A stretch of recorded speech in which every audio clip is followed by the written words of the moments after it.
Looking at the very same streak at the roulette table, we shout that red is due, and on the basketball court we shout that he'll keep going. Two opposite prophecies. Scene 1. The roulette ball lands on black 5 times in a row, and people push their chips onto red. Scene 2.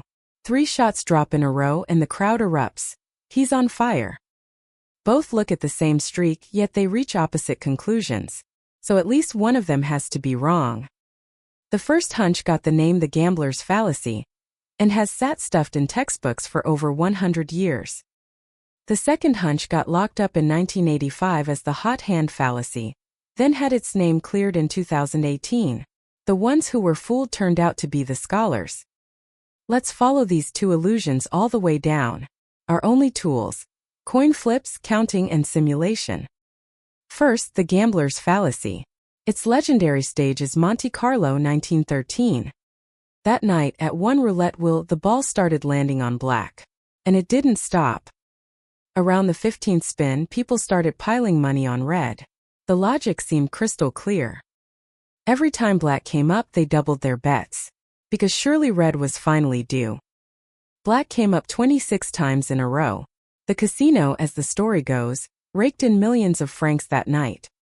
That's why the gambler's fallacy also goes by the nickname, the Monte Carlo fallacy, and the dollar figure is half legend. On European roulette, 18 of the 37 pockets are black, so the chance of black is about 48.6%. The chance of black 26 times in a row is that multiplied 26 times, about 1 in 137 million. That's 17 times rarer than a lottery jackpot. It's understandable they felt something was off. But there's a trap. Whether 26 in a row is rare, and whether a single spin right after 25 in a row comes up black, are completely different questions. The ball doesn't know how many it's on. Even right after 25 in a row, the chance of black is the same 48.6%. The core misunderstanding of the gambler's fallacy is believing that chance has a memory and a debt to repay. Is it only in casinos? In 2016, economists analyzed the decisions of 3 professions far removed from gambling. Judges right after 2 approvals in a row, and umpires right after a strike, were less likely to rule the same way on the next call. Lotteries are the same.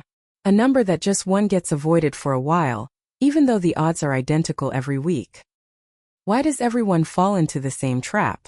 Let's start by seeing how different the randomness in our heads is from the real thing.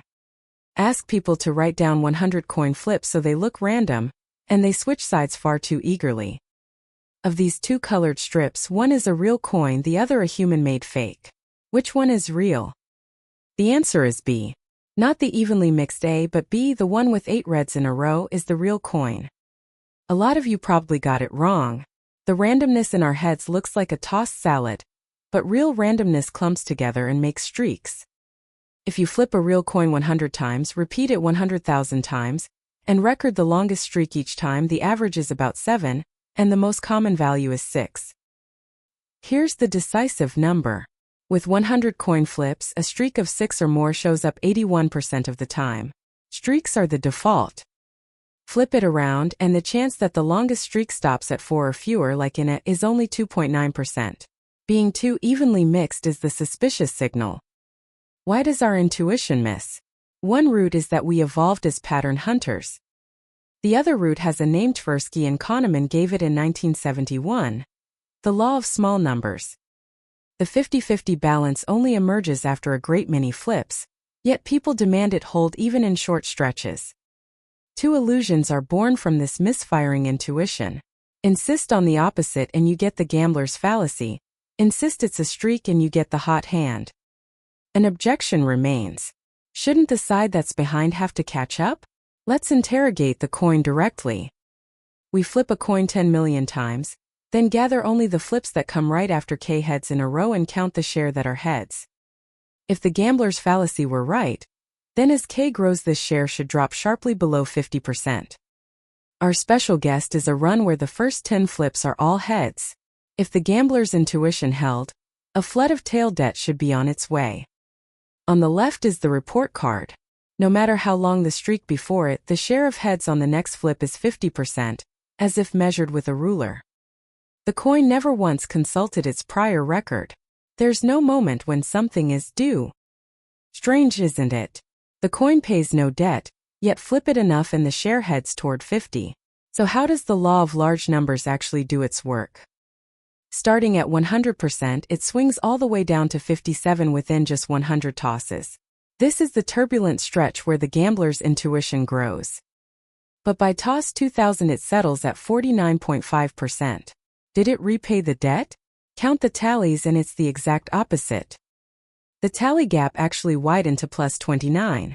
Yet at that very moment the ratio was a mere 51.3%. The imbalance didn't vanish. A denominator of 1089 simply swallowed it. It's a law. Push the tosses to 100, then 10,000, then 1 million, and the tally gap actually widens to 880 and 790. Yet the ratio gap shrinks to 3.97, 0.40, 0.04 percentage points. The reconciliation is a single line of arithmetic. So the law of large numbers isn't compensation, it's dilution. The debt isn't repaid, it just becomes negligible. Now we can run the autopsy. The conclusion is right, but the mechanism is read backwards. It's half true, which is what makes it such a stubborn fallacy. So much for the casino. In the world of coins, a streak predicts nothing. So what about the basketball court? Are people coins too? Basketball has a long-held belief.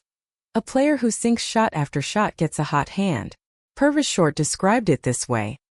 In a survey, 91 out of 100 basketball fans said a player on a streak is more likely to sink the next shot. In 1985, Gilovich, Valone, and that same Tversky put this belief to the test with data. GVT for short. The results betrayed the belief. Right after 3 makes in a row it was 46%. Lower than the 56% right after 3 misses in a row. In free throws too, and in the controlled experiment the link between the previous shot and the next was indistinguishable from zero. The most ironic part was the betting experiment. The bets tracked the previous shot, but had nothing to do with the actual next shot. GVT's conclusion was emphatic. The hot hand isn't a wave of skill but a cognitive illusion. Nothing more than a clustering illusion. The paper soon became a classic, and Tversky left us these words. Celtics coach Auerbach's reaction captures the sentiment. Who is this guy and so what? Still something nagged. A player who looks hot draws more defense and takes harder shots himself. But since it didn't show up even in free throws, the debate seemed settled. 30 years later the crack would start with 3 coin flips. What Miller and Sanherho found was an unbelievably trivial trap. Let me give it to you as a quiz. In 3 flips of a fair coin for each trial you score the fraction of heads right after a head, then average them. Surely 50%, right? But no. Count all 8 trials and the average isn't 50 but 5/12, about 41.7%. Heads is 100%, heads tails and heads tails are 0%. The average of the 6 scoreable trials is exactly 5/12. The culprit is when you average. Pool all 8 trials into one bag and count and it's 4 out of 8, exactly 50%. A trial that breaks early casts a single vote of 0%, while a trial that keeps going lumps several makes into 1 vote. Is it only because it's 3 flips? 4 flips give 17 out of 42, about 40.5%. It shrinks but it doesn't vanish. The clincher. Measure 200,000 robotic shooters with 0 hot hand using GVT's yardstick, and the average lands at 46.1%. In other words, GVT's yardstick was a ruler tilted by about 4 percentage points, one that makes even a perfectly random machine look cold. So a result near 50% doesn't mean no difference. It means the players were shooting better than expected. When they corrected for this and reanalyzed GVT's original data, a clear effect of about 11 percentage points emerged in the Cornell-controlled shooting. 30 years of orthodoxy were overturned. The statistician Gelman wrote on his blog, "The hot hand is real." People called this the fallacy of the fallacy. The verdict that called it an illusion was itself the illusion. So does it blaze the way fans feel it does? Research since 2018 is more measured. The less defense, the cleaner the signal. Among 33 players in the 3-point contest, An average of 54% rose to 58% right after 3 in a row. In real games it shrinks. Control for shot difficulty across more than 80,000 NBA shots, and only about 1.2 to 3 percentage points remain. In volleyball, genuine streakiness showed up in about half the players, and in darts and quiz shows it was real too, but the effect was smaller than people believe. In short, it's real but smaller than it feels. Most streaks are random, and the genuine momentum is just a thin seasoning on top. We can sum up both illusions in a single table. The key question is just one. Does this process have a memory? A coin has no place to store memory, so you're wrong whichever side you bet on. A person, by contrast, carries the rhythm of muscle and confidence. So the hot hand was worth testing, and it turned out to be true, if only a little. The whole episode came down to a scale that was tilted.